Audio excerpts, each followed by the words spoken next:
today we've got the MP19 Connecting Café, which is a world cafe, which is a method of enabling the community to come and share their experiences and their insights on a particular issue.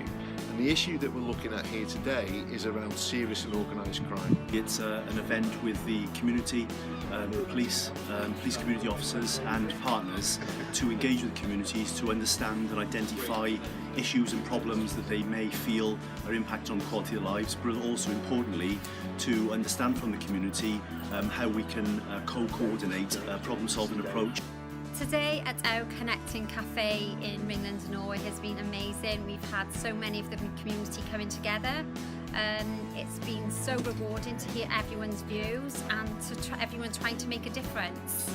We wanted to give local people, the opportunity to really get involved and to participate in improving the well-being of their community. So what we've done is we've looked to get people out, to get them to express what they think of the issues in their community, but also to focus on their strengths and the positive things they can bring to the table. A great opportunity for us all to come together and understand those things that are impacting upon the community within Newport.